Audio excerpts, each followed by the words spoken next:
Have you ever wondered what unfolds within your mind the moment you close your eyes and surrender to sleep? Is it merely rest?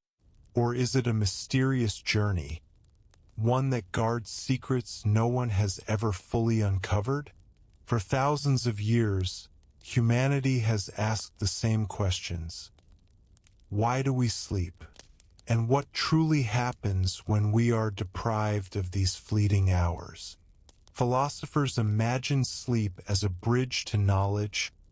Prophets saw in it a gateway to visions and revelations, while modern scientists still regard it as one of life's greatest mysteries. In this documentary, we will journey together into the depths of sleep. We will unveil its secrets, share true stories of people whose lives were forever shaped by rest, or by the torment of losing it, and reveal what has long remained untold. Sleep has always been an ancient mystery, a thread connecting all of humankind. From the first time a human closed his eyes beneath the shadow of a mountain, to the age of decorated chambers and glowing smartphones beside our pillows, sleep has always reflected the spirit of its era. At times it was a refuge, at times a sacred ritual, and at times nothing more than a brief escape from a cruel reality. On this journey, step with me beyond the present, and let us walk together into the past. From stone caves to the temples of pharaohs, to the palaces of Rome and Greece, then to the schools of Baghdad and the beds of the Middle Ages, there we will witness how our ancestors slept and what sleep truly meant to them. The Stone Age. Imagine with me a distant night, in a time without cities and without lamps, where the night descends quietly like a black cloud. Early humans knew it was time to sleep when the noise faded, when the sounds around them grew still, and darkness crept among the trees and rocks. They would gather together inside a cave, lighting a small fire at the center. Their faces glowed with a faint orange hue, their bodies wrapped in the skins of the animals they had hunted. There were no beds and no soft pillows, only piles of dry grass, the fur of a great bear, or mats woven from straw. They slept as wolves do, curled tightly upon themselves. Children lay in the center, surrounded by the bodies of the adults, a shield of warmth and protection. Even the primitive dogs or tamed wolves slept beside them, sensing danger before it could approach. And when the fire burned low, its flames turning into weak red embers, they knew it was time to close their eyes. Their dreams, too, were simple, perhaps of a rabbit they failed to catch, or of a river rising with the rain. But no one asked, "What does this dream mean?" Dreams passed like a breeze, then vanished. Sleep in the Stone Age was not a desire, nor a refined comfort. It was survival, a ritual like the setting of the sun, imposed equally on all. Sleep in Mesopotamia, Sumer, Babylon, Assyria. Imagine a land between two mighty rivers, the Tigris and the Euphrates. There, the first cities were born. There, humanity learned that sleep was not merely rest for the body, but a door the gods could open into another world. In Sumer, dreams were seen as coded messages, delivered by mysterious deities. In Babylon, kings relied on their personal dream interpreters. Each morning, the king would sit and recount what he had seen in the night. Every dream was inscribed on clay tablets, written in cuneiform. The priest knew the symbols, If the king dreamed of a river overflowing, it foretold a coming victory. If he dreamed of fire-consuming palaces, it meant defeat or danger ahead. They had an ancient incantation, whispered before sleep. O God who walks in the dark, protect me in my slumber, and grant me a dream that does not frighten my heart. Sleeping chambers were simple, walls of mud brick and straw, narrow windows, low ceilings. They slept on reed mats or low clay beds, covered with hand-woven fabrics of wool or linen. Beds were often placed against the eastern wall, for the east was the symbol of beginnings and light. They would postpone sleep until after sunset, waiting for the earth to cool and for a soft breeze to pass through the palm leaves. In Babylonian belief, to sleep without a dream was to lose the blessing of the god Nabu, lord of wisdom and writing. For them, sleep was a sacred journey, one in which each night a person stepped out of the ordinary world to meet his destiny in the realm of dreams. Sleep in ancient Egypt. Now we move to the banks of the Nile. There, where water, sand, and sun met, sleep carried a deeper meaning. For the ancient Egyptian, sleep was akin to death. But it was not a fearful death, it was sacred. A brief departure of the soul called Ba, soaring into the heavens before returning at sunrise. Before sleeping, the Egyptian performed small rituals. He washed his body with flowing water. He anointed himself with oils of lotus, mint, or cinnamon. He dressed in pure white linen. Then he lay upon a low bed, made of wooden frames strung with cords. Beds were oriented toward the east, for the east symbolized rebirth and life. In the center of the room, a small oil lamp burned, casting a golden glow upon mud brick walls. On a small table rested a bowl of water and a blue faience amulet, inscribed with the Eye of Horus, protector of the sleeper, guardian against evil spirits. The poor slept together in one room. Children lay in the corners, wrapped in rough linen. Sacred cats wandered between the feet or curled upon a sleeper's chest, as if to guard his dreams.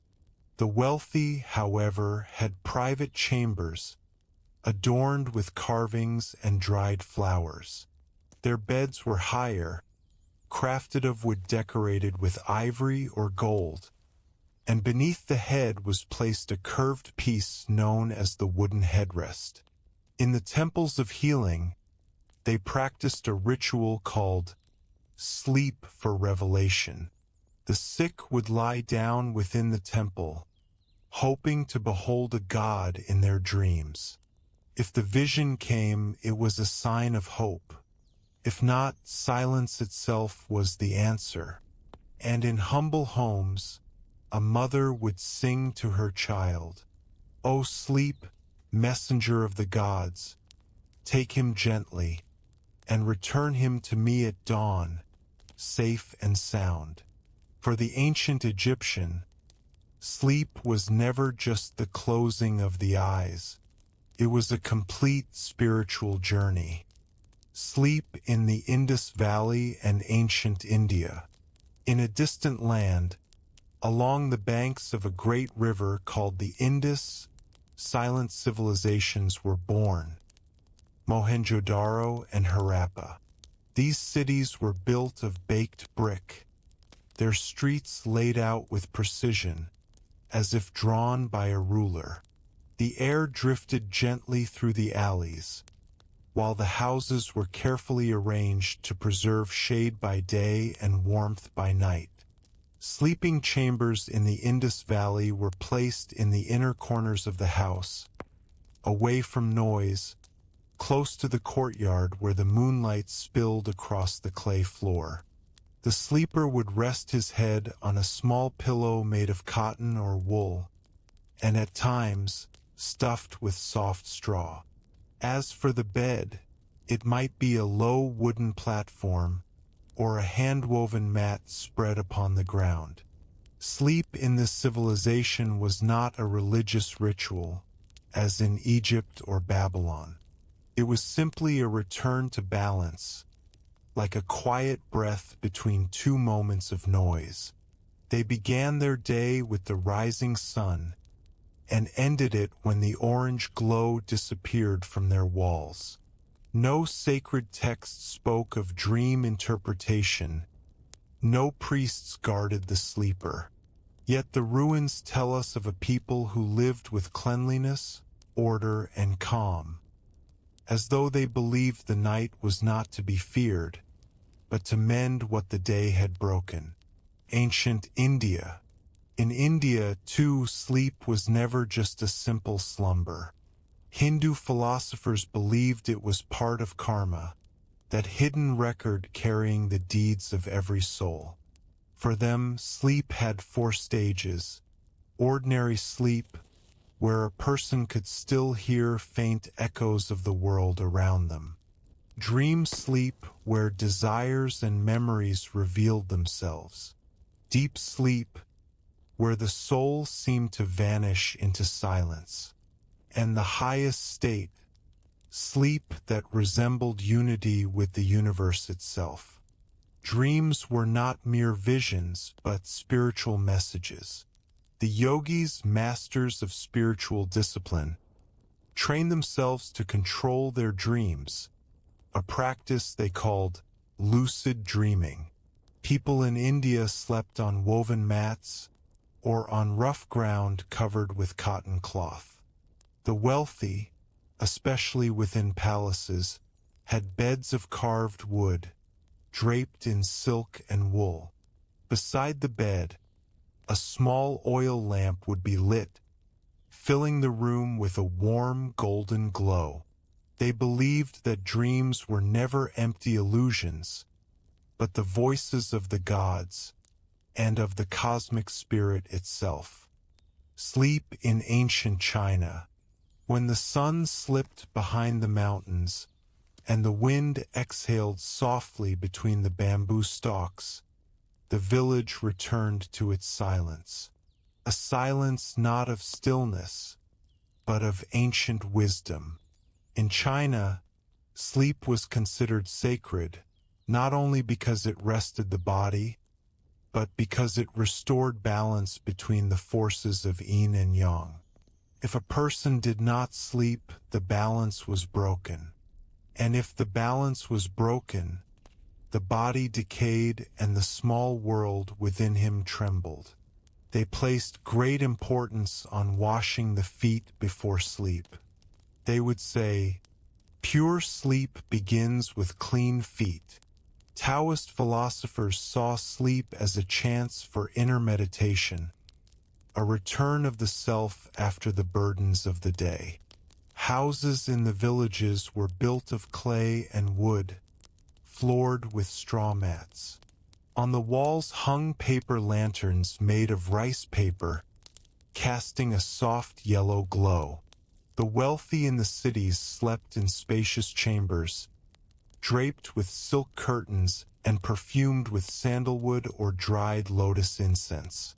Dreams in China were not mere night scenes, but hidden messages from ancestors and spirits. In Buddhist monasteries, monks slept in rows upon wooden planks, without pillows or covers. They breathed as if they were one body, sleeping at sunset and rising with the first bird to spread its wings. In the ancient Chinese imagination, sleep was a gateway, not only to rest, but to unseen realms, where spirits met and ancestors whispered the truths unspoken in daylight. Sleep in ancient Greece.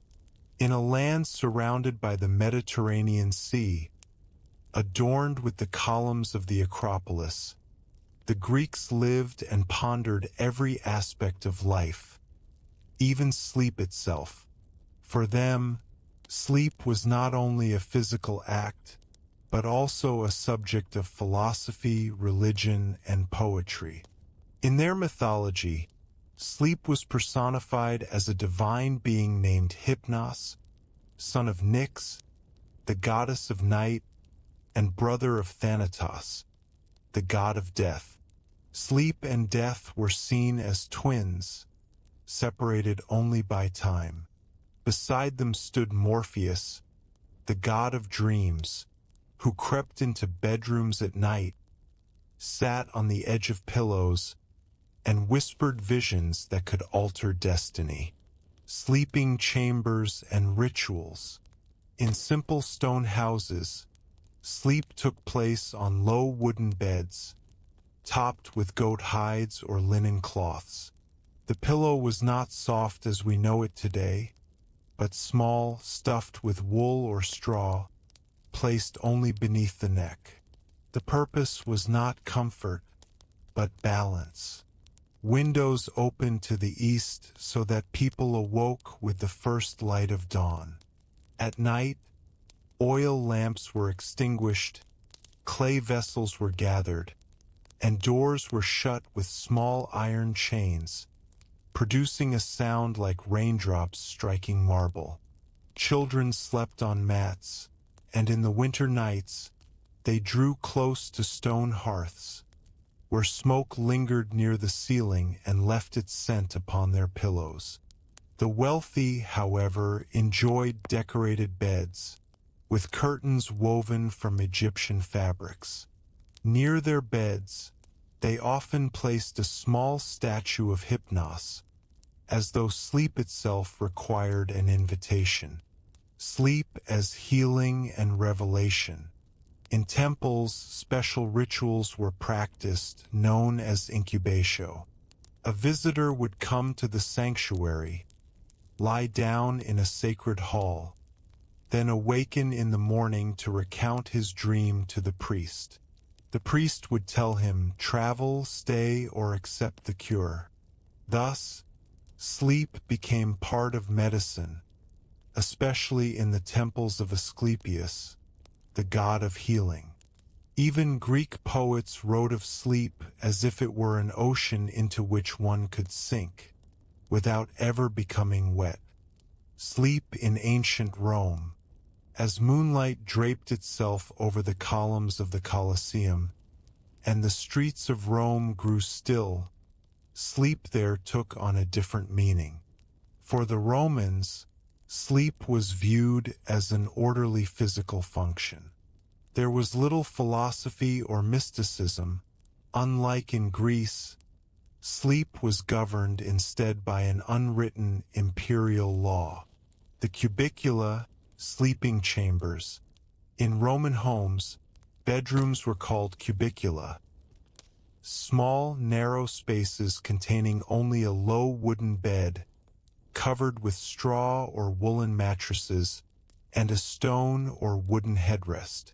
The wealthy, however, had larger rooms, adorned with mosaics, curtains, and oil lamps. In winter, they used the hypocaust system, an underground heating method that warmed rooms without the need for open flames. 2 phases of sleep. Romans often divided the night into 2 parts.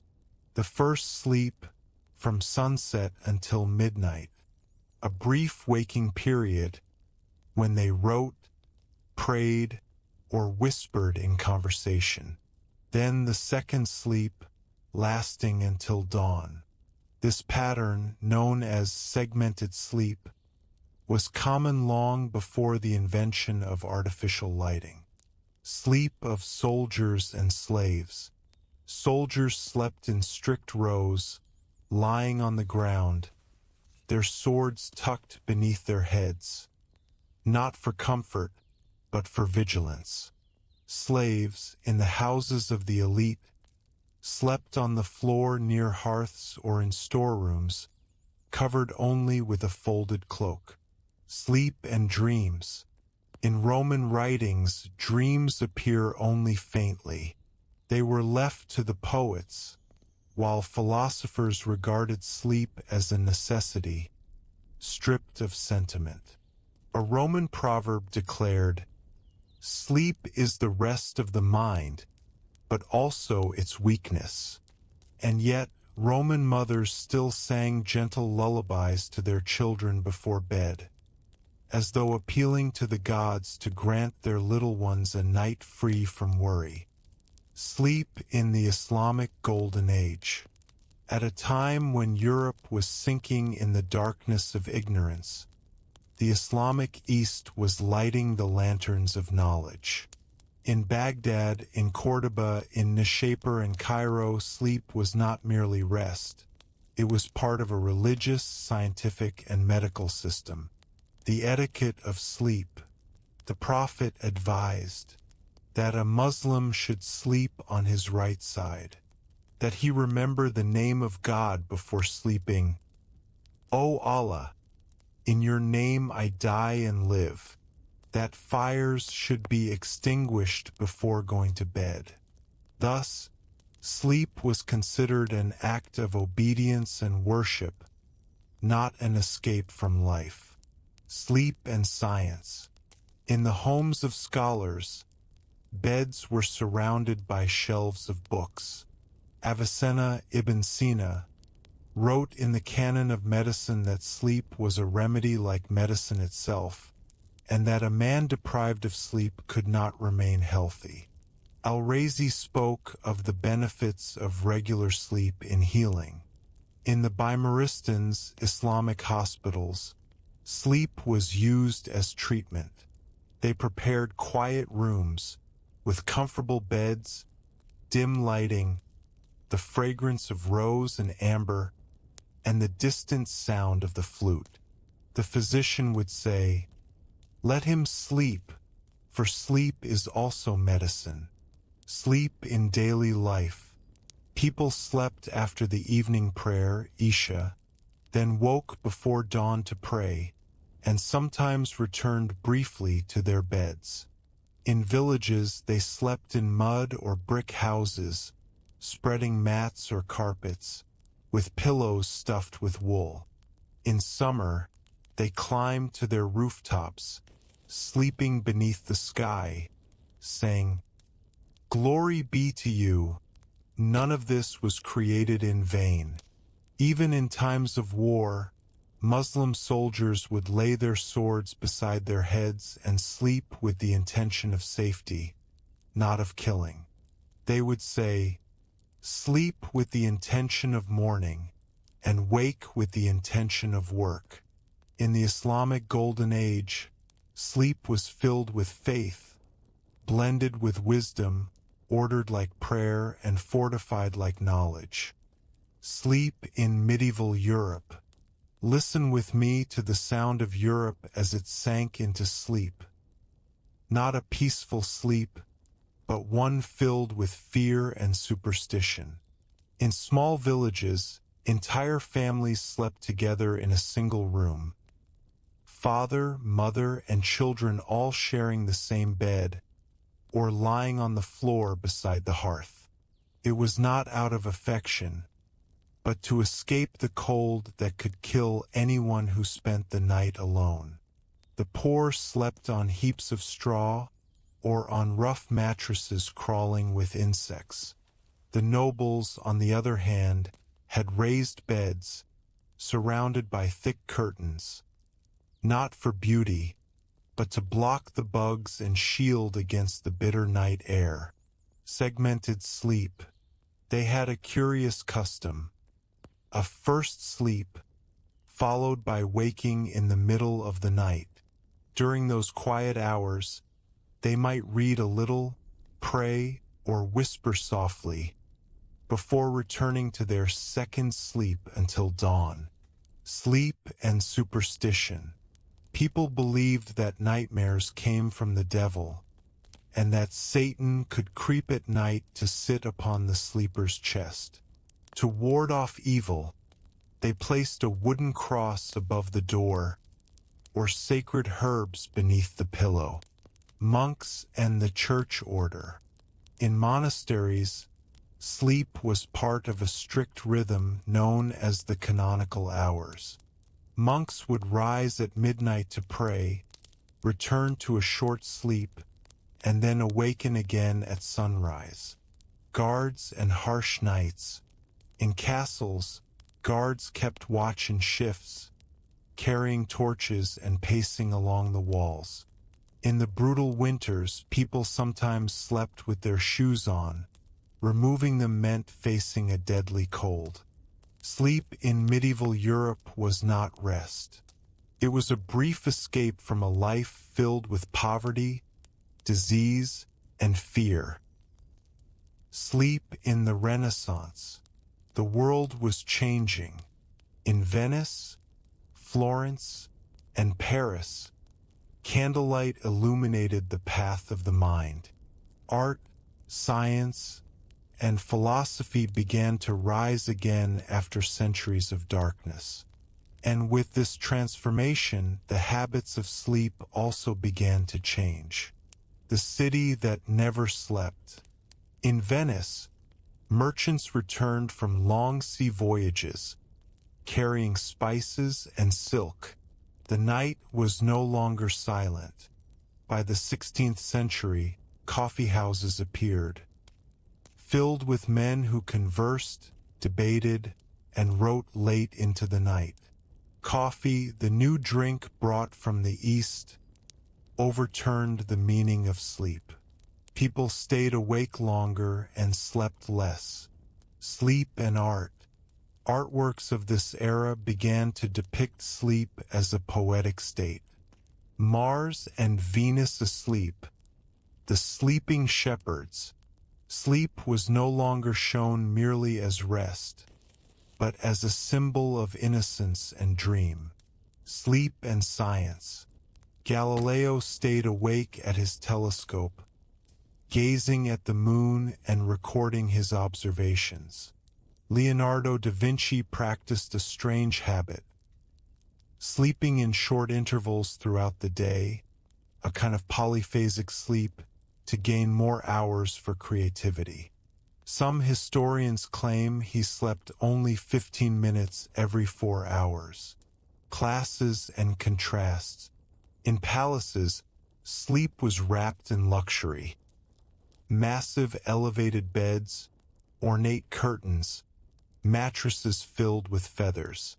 In villages, the poor slept on straw or on warm stones wrapped in cloth.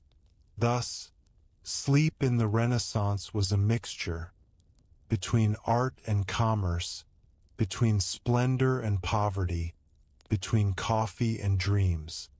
Sleep in the modern age, 17th to 19th century. With the dawn of the modern era, the world entered a new stage. Cities expanded, factories rose, and life itself began to change at a rapid pace. Sleep and the Industrial Revolution. In England and France, the Industrial Revolution overturned everything. Men, women, and even children worked long hours in factories, sometimes between 12 and 16 hours a day. Sleep became short and exhausting. People collapsed onto hard beds, falling asleep in their work clothes, only to wake again to the sound of machines. Sleep and modern medicine. Doctors began writing books about sleep and dreams. By the late 19th century, Sigmund Freud declared that dreams were the royal road to the unconscious. Physicians began to say, sleep is not merely rest, but an inner labor of the body and mind. Classes and cities. In the great cities, the wealthy slept in luxurious chambers filled with lamps, candles, and fine carpets.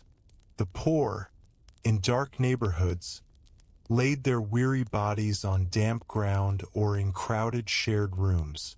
Sleep became a mirror of class division. The bed of the rich like the sky, the bed of the poor like the earth, light and the night. During this period, gas lighting appeared, followed by electricity. Streets that once sank into darkness now glowed as if it were day. And so, night was no longer devoted purely to sleep, but became a time for work, leisure, and wakefulness. Sleep in the 20th century. At the dawn of this century, the world was no longer quiet. Wars, revolutions, and an unsettling pace of scientific progress reshaped life. Wars and sleep. Soldiers in the trenches slept amid the thunder of artillery.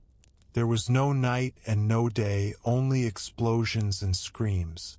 Sleep became a rare blessing, often broken and fragmented. Some soldiers slept sitting upright, others with their faces in the mud.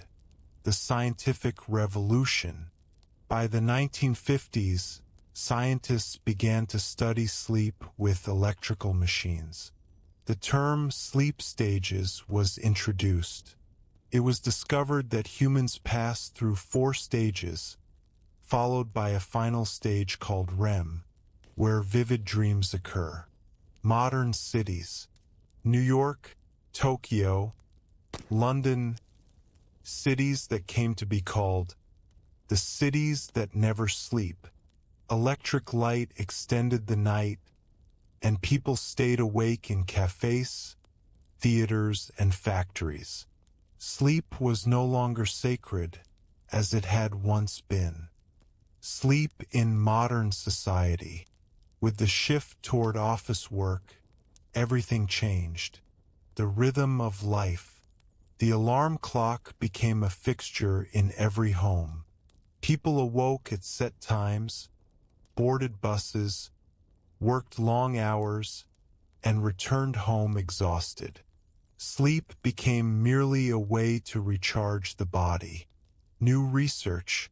In the 1960s and 70s, scientists showed that lack of sleep affects memory, immunity, and mental health.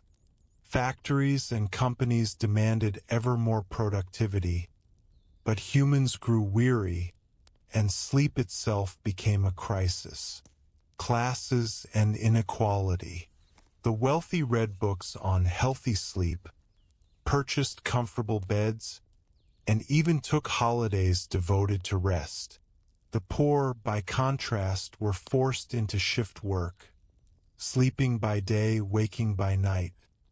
Sleep in the digital age. We have entered a new era. Phones, the internet, and glowing screens. Screens and sleep deprivation. Studies confirm that more than half of the world's population sleeps less than they need. The phone lights up before bedtime, the mind stays awake, and sleep is delayed. A world that never sleeps. Major cities like Dubai and Shanghai operate 24 hours a day. Stock markets, the internet, and the news never pause. Human beings are surrounded by millions of stimuli. The global sleep crisis. The World Health Organization has declared sleep deprivation has become a global epidemic. Heart disease, obesity, depression, all are linked to poor sleep. Fourth, the future of sleep in cities. In the world's largest cities, sleep is under siege by lights, by noise, and by relentless stress. Experts say, in the future, humanity will return to the nap, shorten working hours, and adopt flexible schedules.